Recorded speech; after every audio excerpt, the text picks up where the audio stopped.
Olá pessoal, tudo bem? Boa noite, sejam todos muito bem-vindos. É, Hoje a gente vai falar. Boa noite pessoal, a galera entrando. Galera, hoje a gente vai fazer um esquema um pouquinho diferente aqui. Eu senti a necessidade de trazer alguns croquis aqui, né? Desenhar aqui para vocês. Então eu Eu vou fazer esse esqueminha um pouco diferente aqui, então eu peço que vocês tenham um pouquinho de paciência também, porque como é novo aqui, então se eu esbarrar aqui, enfim, peço a colaboração de vocês. Hoje é a nossa segunda live, né, da série Repertório. Eu estou muito feliz porque esse projeto é um projeto muito especial, que chama Residência Cobogó, que é um projeto muito potente e eu quero apresentar ele para vocês agora. Então vamos lá, né, galera? Sem enrolação. E aí hoje eu não vou aparecer muito aqui para vocês, aí eu vou fazer esse esquema de croquis. Quando eu achar necessário, eu tiro a imagem, coloco o croquis e vice-versa. Aí a gente fica com as imagens, com os croquis, tá? A gente faz esse esqueminha. Então vamos começar, galera. Como eu disse, a gente vai falar hoje sobre a Residência Cobogó. A Residência Cobogó ela fica no interior de São Paulo, em São Carlos. O escritório que concebeu esse projeto, e aí eu não sei se a pronúncia tá certa, galera, mas eu acho que, se eu não me engano, tá certa, então é CHX Arquitetos. Esse projeto ele tem 295 metros quadrados e ele foi concebido no ano de 2018. Deixa eu trocar aqui para vocês a imagem. E aí fica. Deixa eu colocar outra aqui. Bom, essa imagem na parte inferior na parte inferior da tela, a gente tem a fachada principal dessa edificação. Quando eu olhei esse projeto pela primeira vez, uma das coisas que eu mais fiquei curioso é justamente o porquê de tanta introspecção, né? O projeto ele cria ele é basicamente um invólucro, né? Então ele se fecha para dentro do terreno. E o interessante é que ele se abre para dentro do terreno, né? E não para fora. E quando eu vi esse projeto, isso me intrigou muito e eu fiquei me perguntando o porquê disso, né? E aí eu fui tentar entender o porquê e a gente vai falar muito sobre isso, porque é uma das principais condicionantes desse projeto.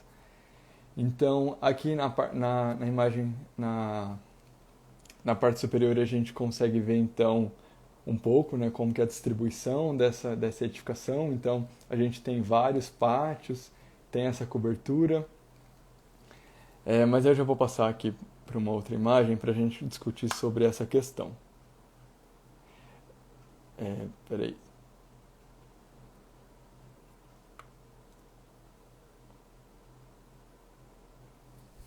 Aqui.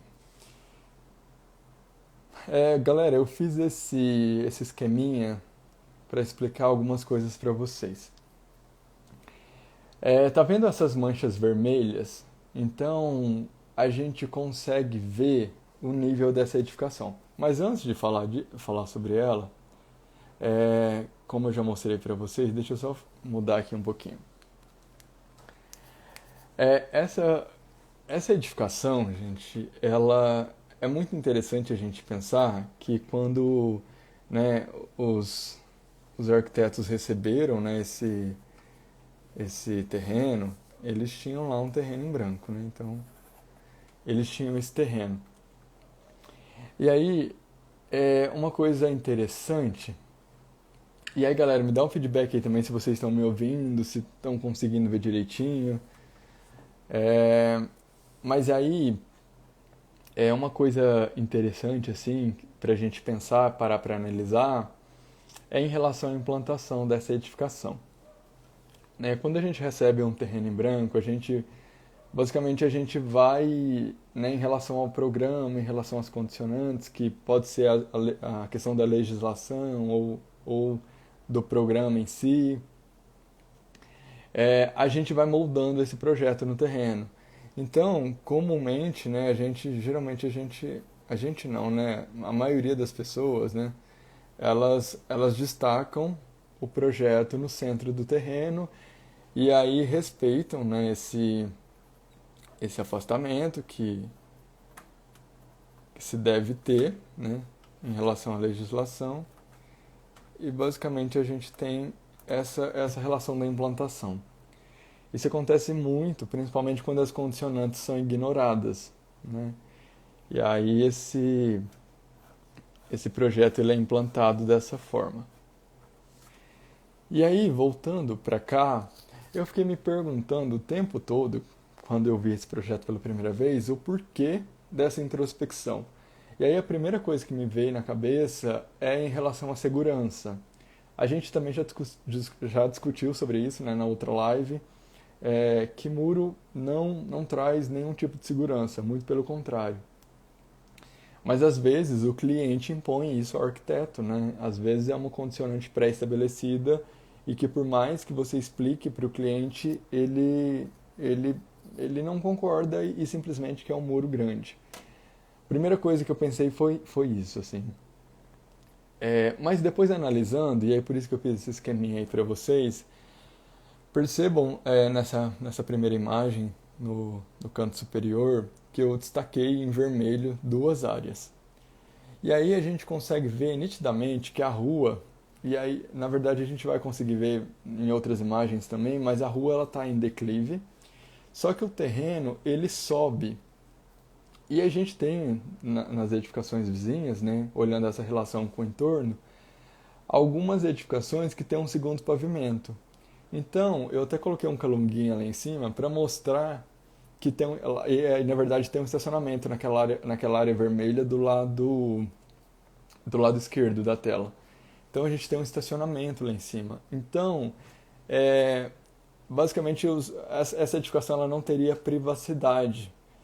Então, na verdade, esses muros tão altos, ele vem dessa condicionante que é a privacidade, condicionante que é a privacidade, e não a questão da segurança em si, né? E aí, do outro lado, também a gente tem a mesma situação, a gente tem um segundo pavimento, e aí nesse segundo pavimento também se não tivesse esse muro tão alto, a gente não teria privacidade para os quartos, para os ambientes.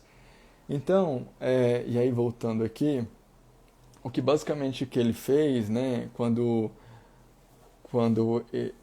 e aí, gente, assim, é um palpite, tá? E aí, na verdade, isso de fato é verdade porque eu li, né, a, o que eles falaram em relação ao projeto, o escritório, e aí eles falaram justamente isso, né, que é justamente por essa condicionante, né? E aí então, ao invés deles fazerem o que eu falei ali, né, de criar essa implantação no centro, eles criam esses muros. E aí é a parte que é mais interessante, assim. Porque eles criam esse muro, e aí a gente tem a questão da legislação. E também não faria sentido, né, criar aberturas para cá, sendo que justamente o que eu quero é privacidade. Mas não poderia, nem se quisesse, né? Então eles colocam um muro alto e aí eles sustentam essa estrutura metálica, justamente eles apoiam nesse muro. E aí a gente começa a entender um pouco da justificativa do projeto, né? É, o porquê dessas vigas metálicas estarem apoiadas nesse muro. E aí a gente tem um muro de alvenaria autoportante, né, que são blocos estruturais, e aí justifica a questão do sistema construtivo e do sistema estrutural. A gente tem um grande vão que é vencido pelas vigas metálicas. E aí a gente tem essa condicionante que prevalece, que dá a cara do projeto. Então, perceba o quão importante é quando a gente entende as condicionantes do terreno e do local, né? Quando a gente entende, a gente até fala na literatura que é o Genius Loci, né? Que é o espírito do lugar. Então, quando a gente entende isso, basicamente o projeto ele é moldado em relação a essas condicionantes. Então, o projeto, o que eu quero que fique claro aqui, que o projeto só tem essa cara, essa característica, justamente por uma única condicionante, que é a questão da privacidade. Né? Então, é um projeto extremamente introspectivo para o entorno, ele se fecha, e aí ele se fecha para dentro de si. E aí o mais fantástico é que quando a gente pensa nessa introspecção, a gente pensa que vai ser um projeto ruim, né? E por isso que eu quis trazer ele aqui para vocês. E porque também a gente tem alguns clientes, o motivo, né, de querer trazer ele aqui para vocês, porque às vezes eu escuto arquitetos falando assim: "Ah, mas o cliente quis assim. Foi o cliente que quis assim". Beleza, ele mesmo que ele queira assim, olha que fantástico esse projeto da forma que foi feito, né? Mas na verdade foi por uma condicionante e não por uma escolha do. Aliás, eu creio que também seja, né? O cliente deva, no briefing, ter jogado isso para a equipe, mas. E aí eles pegam aquela história, né? Pegar um limão e fazer uma limonada. E aí o projeto nasce dessa forma. Deixa eu mudar aqui a imagem para vocês. Então, eu acho que essa é uma condicionante mãe, assim, sabe? É uma condicionante, que é uma condicionante protagonista. E aqui a gente já vai introduzindo, né? Entrando no projeto. Mas antes, pessoal, deixa eu mostrar a planta para vocês, que eu acho que vai ser mais interessante, né? Para a gente já tentar entender um pouquinho melhor esse projeto. E aqui eu vou passar rápido assim, só para a gente ter uma noção, tá? Para não ficar maçante, mas é importante. Então, nessa distribuição aqui, fica claro que ele pega. Aí a gente, né, olhando, tem essas duas setinhas. A gente tem uma setinha preta, que é indicando a entrada de veículos, e tem uma setinha do lado, que é uma mais clarinha, que é a entrada dos pedestres. E aí fica clara essa relação, né? Porque ele pega essa garagem e o escritório que está do lado da garagem e isola do programa da casa. Então, esses dois ambientes, entre eles, entre o programa da casa em si e a garagem e o escritório, a gente tem um pátio. Aliás, dois pátios, né? E aí ele isola como se fosse um programa isolado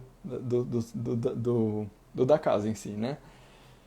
E aí, adentrando, a gente tem a sala, e aí, na verdade, eu nem vou conseguir, porque eu tô aqui com o meu tripé, gente, aí tá tampando um pouquinho, mas em laranjinha aqui a gente tem a sala a cozinha, né? A sala, e a sala de estar, tudo integrado. Aí ao lado a gente tem lavabo, aí a gente tem também na frente a lavanderia. Aqui nesse vermelhinho a gente tem um quarto com uma suíte.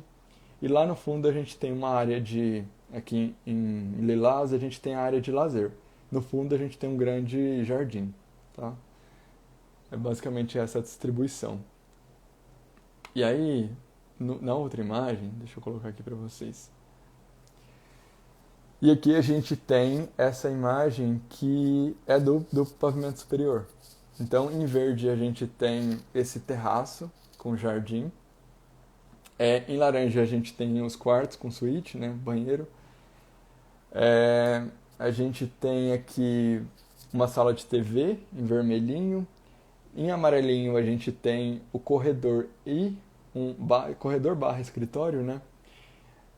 Aqui em mostarda a gente tem uma área de deck e aonde que está lilás a gente tem uma cobertura, né?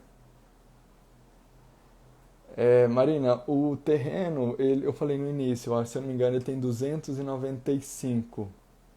Mas na verdade era do projeto, do total, né?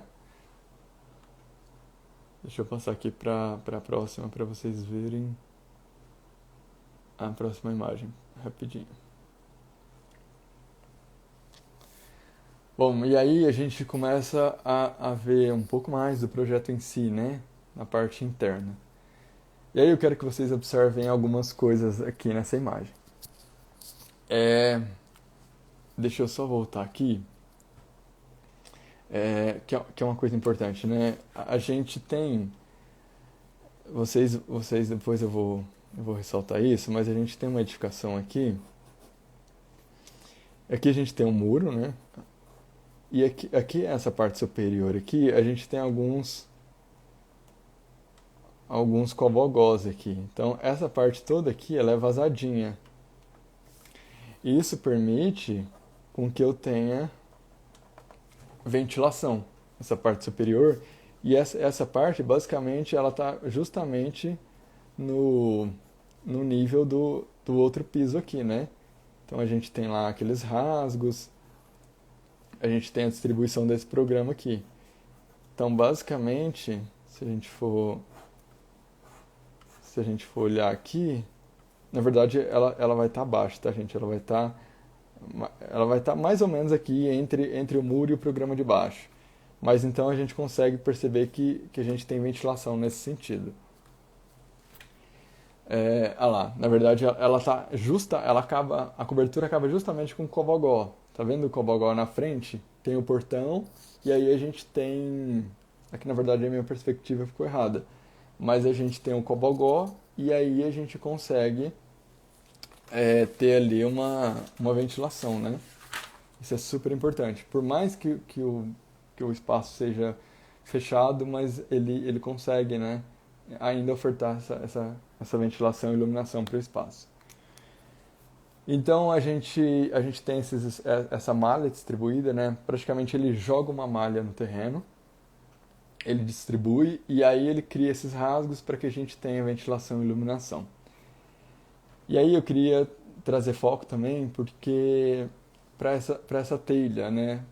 Na imagem parece até que é uma laje nessa imagem superior, mas na verdade é uma telha termoacústica, popularmente conhecida como telha sanduíche, né? E aí é legal a gente perceber isso, né? Na parte de baixo do térreo ele usa uma laje alveolar, né? E aí, para quem não sabe, uma laje alveolar ela é interessante porque ela tem os alvéolos, né? Que são praticamente como se fossem canudinhos, assim, sabe? E aí isso dá uma resistência grande para a laje. Só que mais do que isso, essa laje ela é uma laje pré-fabricada, né? Então isso significa que ela é içada, né? E ela é colocada em loco.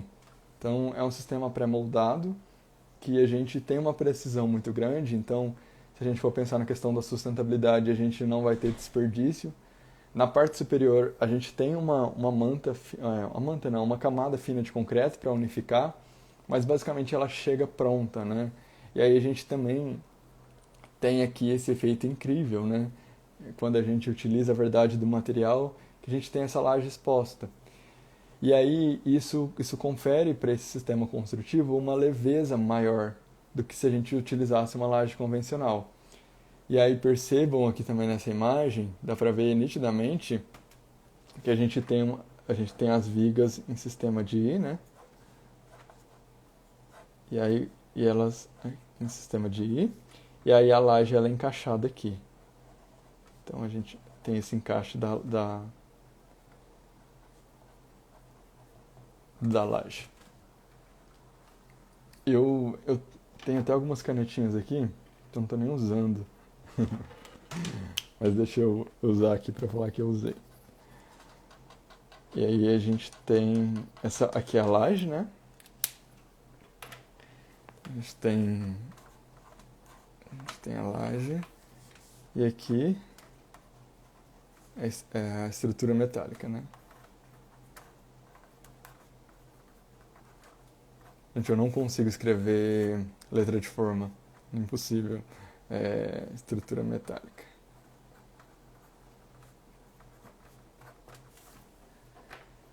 E aí, então, a gente tem, né, esse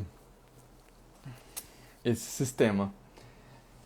E aí, outra coisa que eu quero chamar a atenção de vocês, porque no térreo a gente tem essa laje, obviamente a gente precisa de uma laje, mas no pavimento superior, ao contrário do outro projeto que eu mostrei, né, na semana passada, inclusive quem não viu, a live ficou gravada, que é da Casa Vila Matilde, a gente tinha uma laje impermeabilizada. Aqui, eles optaram por uma cobertura né, no piso superior, com uma telha termoacústica. E isso, novamente, é uma estratégia muito legal porque a telha termoacústica, ela dá pra gente, ela oferta, na verdade, para o projeto um índice de transmitância térmica menor. E aí a gente tem uma qualidade maior, né? Quando a gente fala da questão bioclimática, né? Desse projeto. E uma outra coisa super interessante, se a gente analisar, é em relação à estrutura. Porque a estrutura, ela vai ser mais leve, então a gente precisa... a gente tem vãos menores, né? Em relação a isso. É, o Rick está falando, é realmente muito bacana a estrutura do projeto. Sim, muito legal. É, o Antônio, percebe-se a cobertura sustentável e o padrão de energia solar. Sim, a gente vai chegar lá ainda. E aí a gente então tem essa estrutura distribuída através dessas vigas metálicas. E aí, novamente, por que das vigas metálicas? As vigas metálicas, nessa situação, ela consegue vencer grandes vãos melhor do que outros materiais, né? Porque a viga metálica ela vai conseguir vencer esse vão, que é um vão relativamente grande, né? Mas ao mesmo tempo ela vai ter uma altura menor do que as outras, do que uma viga de concreto, por exemplo. Então é explorar o que cada material tem de melhor, né? Não tem um material universal, tem o material que vai ser melhor para aquele projeto, para aquela situação. Isso é super importante, a gente saber qual técnica, qual material usar, né, em cada projeto específico. Então eu falei um pouquinho sobre a laje alveolar, né? E aí depois a gente tem a questão da alvenaria que eu queria falar para vocês. Não ficou muito claro para mim se no interior da edificação ele usou uma alvenaria autoportante, né? Autoportante não, porque não é autoportante, porque a gente tem esse sistema de vigas e pilar. Mas eu fiquei na dúvida do sistema, de qual, né, na verdade, vedação que ele utilizou. Mas eu creio que seja uma vedação convencional, né, de bloco cerâmico. Mas percebam essa relação, né? Nos muros adjacentes, ele utiliza esses blocos de concreto, que é um bloco autoportante, justamente para segurar essas vigas. E aí depois a gente tem, né, que o Antônio acabou de falar aqui, as placas fotovoltaicas.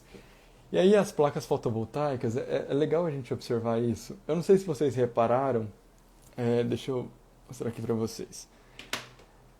O terreno, ele tá assim, né? E aí o norte tá para cá. Então aqui, ó. Aqui é o norte, sul, leste, oeste, tá? E aí, se vocês repararem, as placas fotovoltaicas, elas estão orientadas para leste a oeste. E aí, isso é super interessante, porque se tem alguns mitos em relação às placas fotovoltaicas, que as placas sempre têm que estar orientadas a norte. E isso não é verdade, gente. Elas são orientadas, assim, na verdade, se possível, se pudesse escolher, sim, seria para norte. Uma fazenda, por exemplo, com placas fotovoltaicas, né, uma fazenda que produz energia, elas geralmente são orientadas para norte. Mas a gente tem que tomar cuidado porque o que acontece? Deixa eu voltar aqui. Na verdade, as pessoas, a gente tem que considerar o azimuth, né? O azimuth, basicamente, quando a gente tem a edificação, é o ângulo do norte, né? Então, deixa eu fazer outro desenho aqui para ficar mais fácil. Ó, então a gente tem aqui norte, sul, leste, oeste. Aí a gente tem uma edificação aqui, ó. Ela tá assim, porque tem uma rua passando aqui, então ela tá orientada nesse sentido. E aí o azimuth é justamente a diferença desse ângulo aqui, ó, do norte para a edificação. Então vamos supor que aqui está dando 68 graus. Então é o azimuth. E aí a gente tem cálculos para isso, né? Para calcular qual a melhor angulação. Tem programas, tem softwares que vão falar para a gente qual a melhor posição dessa placa fotovoltaica. Mas o que acontece é que nem sempre a gente pode escolher, né? Porque talvez a gente tem uma edificação aqui, ó, que ela tá virada aqui pro leste, por exemplo. E aí eu já vi várias gambiarras absurdas de pessoas colocarem, por exemplo, algumas coisas assim, ó. Aqui até mais ou menos, né? Mas já vi piores, assim. Por exemplo, a pessoa deixa em ângulo mesmo, sabe o negócio? Para colocar essas placas fotovoltaicas. Acontece que a gente tem que considerar a força dos ventos. Isso é super importante. E numa fazenda eólica, quando isso é feito, existem cálculos que comprovam, né, e que dão suporte em relação aos ventos para que essas placas não saiam voando. E aí, quando você faz isso, a chance dessa placa sair voando é muito grande. Então, por isso que o ideal é apoiar ela aqui na cobertura. E aí, também, outra coisa. Às vezes o ganho é muito mínimo, é 4%, 5%, se você orientar em relação ao azimuth. Lógico, depende de caso para caso. Mas nesse caso especificamente, talvez não compense, porque é um número muito reduzido. Não é igual numa fazenda de produção de energia, né? Então é interessante a gente observar isso, né? Que não está orientada para norte. E aqui, inclusive, eu acho que daria para orientar tranquilamente. Eu acho que ele tem espaço para isso, mas eles optaram por não. E aí, talvez por questão de cálculo. Talvez eles fizeram um cálculo e perceberam que a vantagem seria mínima, né? Bom, deixa eu ver o que mais aqui que vocês estão falando. Sensação de amplitude em relação à casa vizinha, sim. É engraçado isso, né? A gente tem uma sensação de amplitude, mas ao mesmo tempo a casa ela se fecha para dentro do terreno, é praticamente um invólucro, mas ainda assim a gente tem essa sensação de amplitude. Isso que eu acho que é o mais extraordinário assim desse projeto. É, o Rico falando facilita a manutenção. Sim, sim. Bom, então a gente vai aqui pro próximo. Deixa eu achar a próxima imagem aqui para vocês.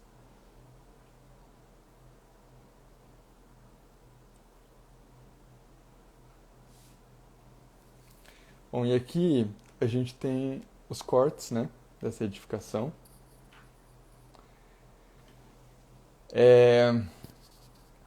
E eu quero que vocês reparem uma coisa que é super interessante. Primeiro, nesse corte, na parte superior, no primeiro corte, a gente consegue ver, e a gente conseguiu ver isso também, né, lá na vista aérea, que essa edificação ela não tem barrilete, né? Ou seja, não tem nada escondendo. É tudo muito aparente, né? E ele faz questão de mostrar isso. Isso eu acho incrível. Então a gente tem lá em cima o que seria o barrilete exposto. Uma coisa também que eu acho legal desse projeto, dessa imagem aqui que a gente consegue perceber, é justamente isso que eu falei o tempo todo, né? Essa relação, a gente consegue ver a viga ali terminando nessas paredes que são autoportantes, e aí essa parede recebe essa carga e essa carga é distribuída. Esse deck aí, não sei se vocês vão lembrar, mas abaixo dele a gente tem a área de lazer, né? E acima, então a gente tem uma ali, deixa eu desenhar aqui para vocês. Então a gente tem aqui a laje, né? A gente tem a viga e aqui a gente tem o piso. E aí eu coloquei a laje nessa espessura, gente, mas provavelmente ela seja até mais grossa, tá? E aí a gente tem aqui, ó, o deck, tá? Então tá vendo como é o acabamento, né? Morre certinho e a gente tem esse resultado.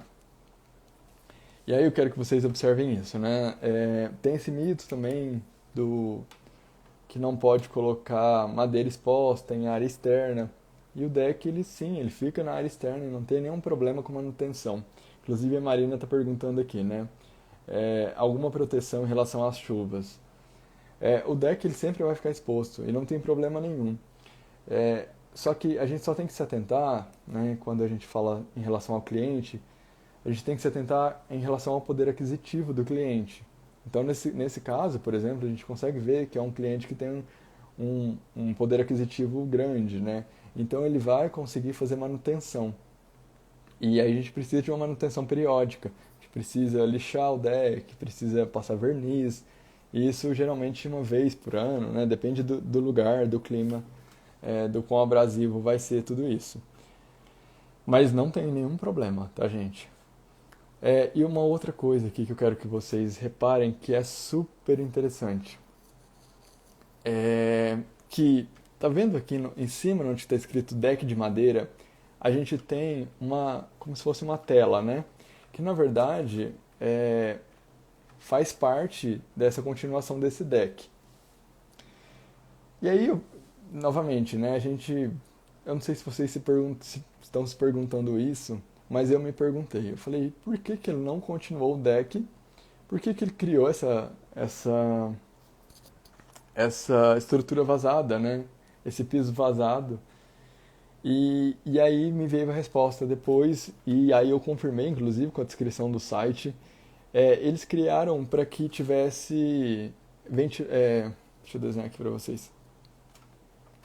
Eles criaram para que tivesse. Deixa eu desenhar aqui. Aqui embaixo. Deixa eu pegar as canetinhas, que eu nem estou usando as canetinhas, gente. Aqui embaixo, não sei se vocês vão lembrar, mas a gente tem a vegetação aqui, né? E aí a gente tem aqui aquele piso, né? A gente tem aquele outro pavimento passando lá em cima.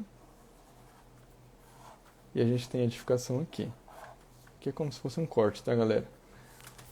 E aí esse piso aqui, ele é vazado, para que eu tenha ventilação, iluminação e para que eu consiga também, para que eu consiga também ter uma área permeável, né? Então eu consigo ter uma área permeável e para que seja um ambiente propício para que essas plantas se desenvolvam. Então, novamente, percebam, né, essa diferença de piso, essa ruptura brusca, mas muito harmônica também, né? A gente tem uma diferença. E eu costumo falar muito, assim, que eu faço muita analogia da arquitetura com a gastronomia, porque, de fato, eu acredito que a arquitetura é técnica. Técnica aplicada à concepção. Eu sempre falo isso e vocês vão me ouvir falando isso. E por que eu falo da gastronomia? Porque gastronomia é muita técnica também. A gente, assim como na arquitetura, a gastronomia a gente tem uma infinidade muito grande de materiais, né, de matéria-prima para conceber um prato. Então a gente tem especiarias, enfim, nossa, é muita coisa, né? Mas por que eu vou utilizar uma pimenta do reino e não vou utilizar uma pimenta dedo de moça? Sabe? Isso tem que estar justificado no prato. E a arquitetura é basicamente isso também, sabe? É o porquê você tem que justificar as suas escolhas no projeto. Tudo que você fizer, tudo que você colocar no croquis, tem que ter uma resposta. E aí o resultado disso é o que vocês estão vendo aqui. E é super legal isso, porque eu sempre, quando eu vou estudar o projeto, para trazer aqui para vocês, eu não leio a descrição dos arquitetos no site. Eu sempre estudo primeiro e depois vou ver se está batendo, se tem alguma coisa errada aqui, né, na minha leitura, na minha percepção. E esse projeto, tudo que eu anotei era como se eu tivesse copiado do site. Então, percebe-se a intenção muito clara das escolhas, dos materiais, das técnicas. E aí, novamente, gastronomia é isso, é técnica e a escolha correta dos materiais, né? Da matéria-prima. Uma vez eu estava vendo uma série na Netflix de gastronomia e era uma competição. E eu achei uma coisa muito legal que um chefe renomado, ele estava numa competição e ele chega e fala para o amigo assim: É, vamos escolher a mandioca. Aí o outro pergunta por quê? Aí fala a mandioca é uma tela em branco. E aí, uma tela em branco de carboidrato. E eu achei isso muito bonito, porque é exatamente isso. E o terreno é isso, é uma tela em branco que a gente pode colocar o que quiser, a quantidade que quiser, né, nesse terreno, e vai depender da gente.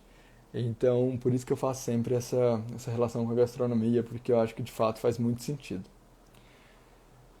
Bom, mas vamos para a próxima aqui, para mostrar mais para vocês, porque tem mais. E aí, o que vocês estão achando? Me contem aí. Aqui, eu coloquei essas imagens no final porque é como se fosse um mood board, né? A gente consegue ver o quanto que esse projeto traz uma sensação harmônica e de bem-estar, né? Para esse ambiente, e a natureza, com certeza, ela é protagonista e é ela que traz para a gente essa sensação. E se a gente fazer essa relação com o entorno, é muito legal a gente perceber isso, porque as casas, as edificações do entorno, que são mais abertas, mais abertas do que esse projeto, menos introspectiva, né, em relação ao entorno, elas não têm, né, essa qualidade,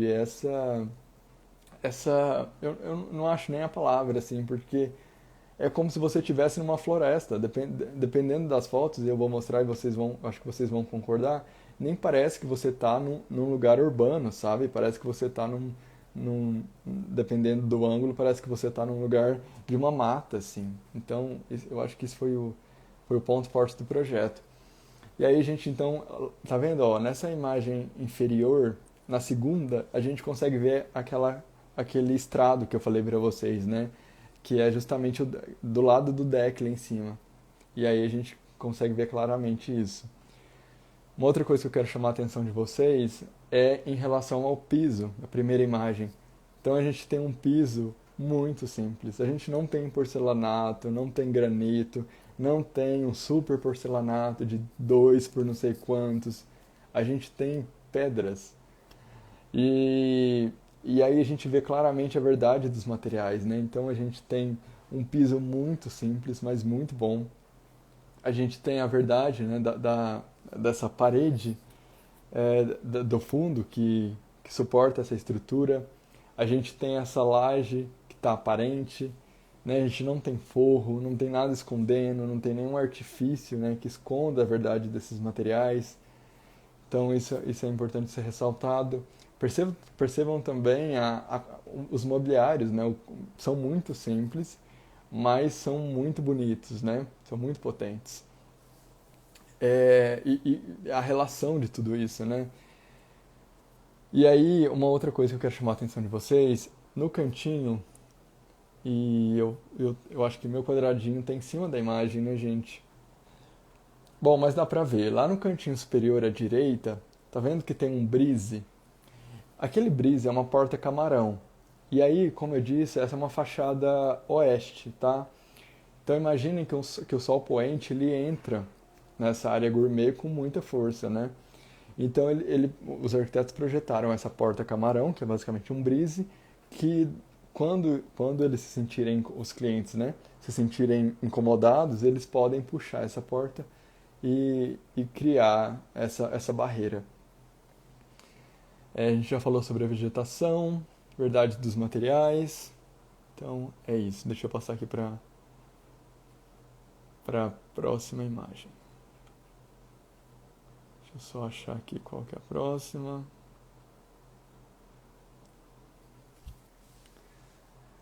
Ó, aqui fica mais nítido ainda, né? Que essa relação com a vegetação, com o paisagismo, né? E eu acho que esses ângulos são incríveis porque não parece que a gente tem um invólucro. Parece que a gente está num lugar que é o contrário do que a gente vê na parte externa, né? Eu creio que quem esteja passando na rua não tem a mínima noção do quão maravilhoso é esse projeto por dentro, né? do quão amplo, do quão iluminado, do quão ventilado é. E isso é incrível. É... Sim, é um lugar muito lindo, né? Aconchegante, incrível. Sim, Lúcia, muito incrível. Aí, deixa eu só voltar àquela outra imagem, porque eu acabei esquecendo de falar uma coisa para vocês. Aqui, nessa parte inferior, a gente consegue também, a gente pode falar um pouquinho sobre as estratégias bioclimáticas aplicadas aqui. A gente consegue ver que teve uma preocupação muito grande com essa questão, né? A gente tem muita vegetação e isso contribui para a umidificação do ar, então a gente tem essa estratégia de evapotranspiração. Então ele usa esse mecanismo, né? As plantas elas ofertam, né? Esse mecanismo de evapotranspiração. A gente também tem espelhos d'água, né? Nessa foto, na segunda foto inferior a gente consegue ver esse espelho d'água que ajuda a criar esse microclima.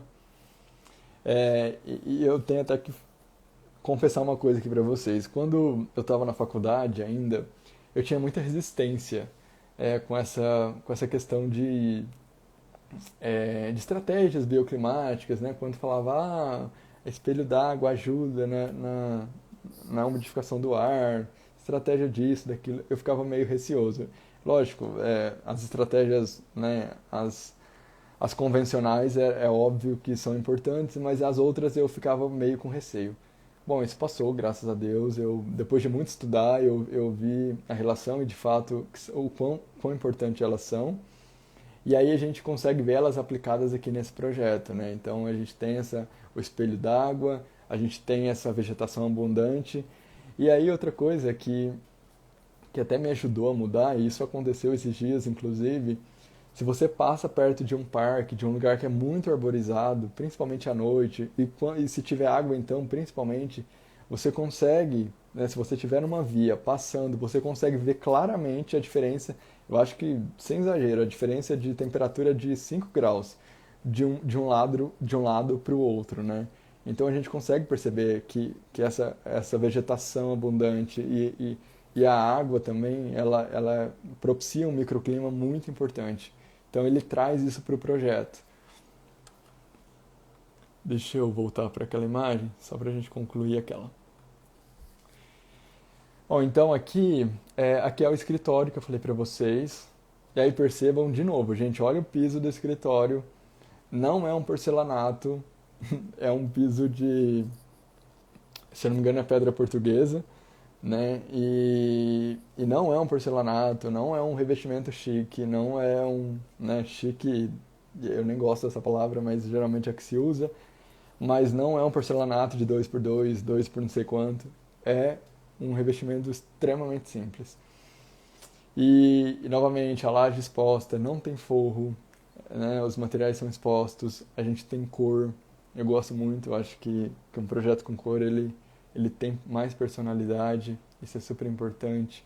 E o paisagismo, né? O paisagismo ele é integrado, ele confere à edificação não só essa harmonia, esse bem-estar, né? Esse aconchego, mas a gente tem essa relação também, como ele cria esses rasgos, a gente meio que tem é como se fosse uma cortina, né? De um ambiente para o outro, então acho que essa relação é incrível.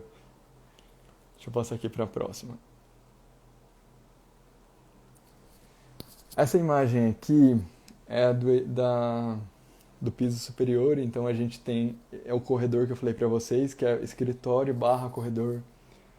E aí é um corredor, um escritório super simples também, mas a gente tem um piso de madeira, né, que traz esse aconchego, é um piso quente. E é super importante isso também, gente, falar isso. Assim, a gente precisa ter repertório não só de projeto, né, na questão da edificação, mas a gente precisa também ter repertório de projeto de interiores, que não adianta, é tudo integrado, é uma coisa só. Né? Na faculdade eu percebo que tem muito isso, assim, interiores é meio que é uma coisa que é segundo plano, sabe? É uma coisa que não é muito nobre, mas é super importante. Não adianta você fazer um projeto maravilhoso e fazer o interior de uma forma né, completamente tosca. Então é super importante a gente se atentar a esses detalhes e entender, né, e adquirir repertório. Então aqui a gente tem, novamente, assim, uma coisa muito simples, mas muito aconchegante. Vegetação aí florindo, né, para tudo quanto é lado. A edificação ela está presente em todos os ambientes. Então é super interessante isso. Nessa imagem inferior aqui do canto direito, em frente à escada a gente tem uma, um pano de vidro muito grande. Só que percebam que a gente tem um brise, né? Porque é uma fachada oeste. Então ele tem esse cuidado, né, de abrir essas aberturas, de rasgar essas aberturas, para que tenha iluminação, ventilação, nesse caso iluminação, mas ao mesmo tempo protegendo, né, do sol, da incidência. E é uma outra coisa que é super importante ser dita. Aí deixa eu desenhar um pouquinho aqui, porque eu tô falando e não tô desenhando, né, gente? Pera aí. Eita, como é que eu mudo aqui? Aqui. Deixa eu trocar essa aqui, que essa aqui já tá. Uma coisa que é super interessante de uma edificação. Deixa eu fazer um bloquinho aqui.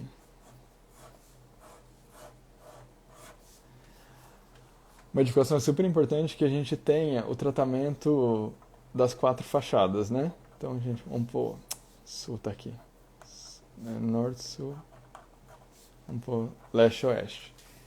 Então, é impossível que essas fachadas elas sejam tratadas da mesma forma, porque cada uma vai ter uma incidência diferente. Então, a gente tem norte, sul, leste, oeste. A maior incidência no hemisfério sul é no norte. Então, a gente tem que tomar cuidado. A fachada oeste também a gente precisa tomar cuidado. E aí a gente tem uma outra fachada que também é muito importante, que às vezes é ignorada, que a gente chama de quinta fachada, que é a cobertura.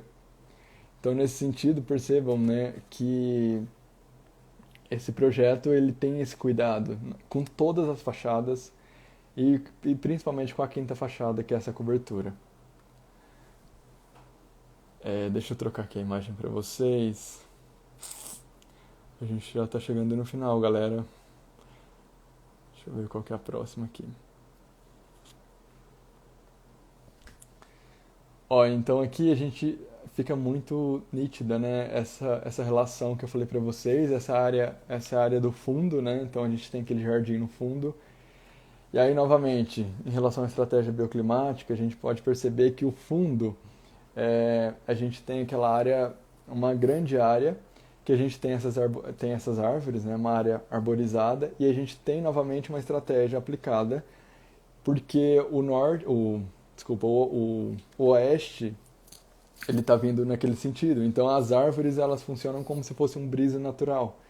Então a gente tem essa primeira proteção, que é como se fosse uma cortina natural, e aí em seguida a gente tem essas estratégias ativas, que são os brises, que protegem os quartos e essa área gourmet. Falando mais a fundo de estratégias também, a gente pode perceber que a gente tem aqui uma área que é permeabilizada. Isso é super importante para que a gente não contribua com o aumento da temperatura local, principalmente com a questão da ilha de calor, né, que vai contra, né, tudo que está sendo aplicado. Não adianta criar alguns rasgos minúsculos ali, colocar uma vegetação, mas o terreno todo é permeabilizado, né? Então a gente vai ter um aumento de temperatura, um ganho de temperatura muito grande. E aqui percebam que é generoso, né, esse jardim no fundo, e a gente tem essa permeabilidade. E aí a gente tem outras vantagens quando a gente fala de sustentabilidade, porque você vai permitir com que as águas pluviais sigam um percurso natural e vai chegar até o lençol freático. Isso é super importante. Quando você pavimenta todo o terreno, você vai recolher essa água, vai escoar para a rua e aí ela não vai seguir o seu curso natural, né? Você vai estar desviando. Então, isso é super importante a gente ficar atento também. Então, não é um prejuízo só para o cliente, né, que vai se sentir mal naquela edificação, com muito calor, mas também a gente vai estar prejudicando o meio ambiente. Então, por que fazer, né? Então, não façam. Uma outra coisa que eu quero ressaltar são os brises que eu falei para vocês. Então, na imagem inferior a gente consegue ver claramente, tá vendo aquela parte de madeira tanto na parte inferior como na parte no piso superior. Então a gente tem uns brises ali.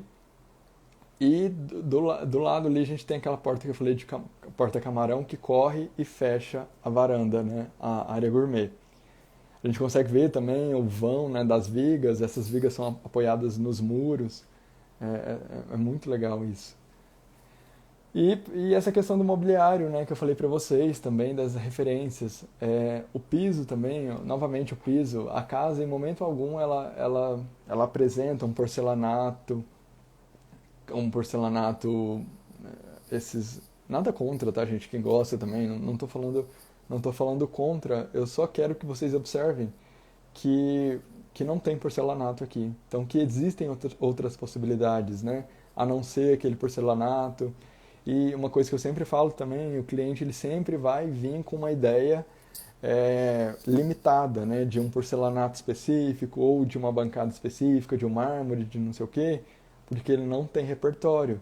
Cabe a gente dar opções para que ele expanda, né? Esse repertório dele. Então, observem isso.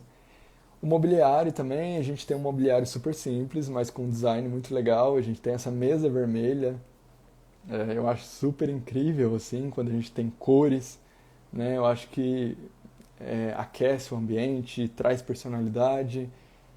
A gente, né, somos latino-americanos, somos brasileiros, e trazer esse aconchego, esse calor que a gente tem é super importante, eu acho, né? Eu acredito e no meu estúdio eu aplico isso. Eu acho que essa é uma característica, inclusive. Mas às vezes a gente tende a seguir alguns padrões europeus, né, em relação à decoração, que é tudo muito minimalista, tudo muito branquinho. Mas enfim, né, gosto é gosto, não é uma crítica, mas é só para que vocês se atentem a isso. É, Deixa eu passar aqui para a próxima.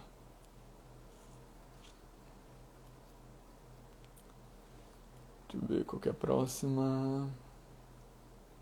Não tô achando a próxima. Achei.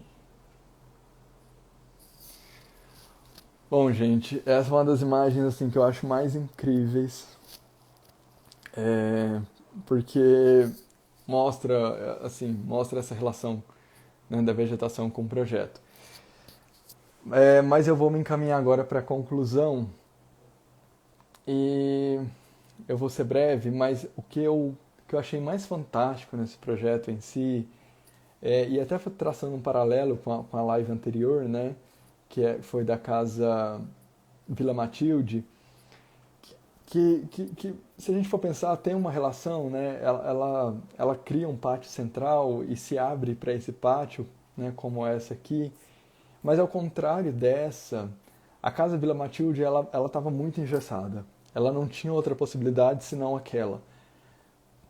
Mas aqui não. Aqui ele tinha outras possibilidades. E aqui, deixa eu até voltar aqui para o desenho. E aqui novamente, né, a gente já falou sobre isso, mas aqui quando ele, como eu falei para vocês lá, né, no chefe de gastronomia, no programa de gastronomia, o chefe chega e fala, a mandioca é uma tela de carboidrato, uma tela branca de carboidrato. E o terreno, né, é isso. Então, quando ele pega esse terreno, se ele ignora essa condicionante que é uma das condicionantes principais, né, a espinha dorsal do projeto, que é a questão da privacidade, se ele ignora isso, a gente teria uma edificação e faz uma implantação convencional, porque essas implantações que são convencionais, né, parece que são cópias de si mesmas, elas ignoram as condicionantes. Então a gente teria sei lá, uma edificação aqui com segundo pavimento, né? Geralmente a gente tem aqueles projetos com uma porta de 3 metros de altura. E aqui a gente tem o vizinho dele, né? Então, sei lá, a gente tem um vizinho aqui. E aí esse vizinho que estaria aqui, ó, ele veria, né, E aí a gente teria uma situação muito chata, né, gente, de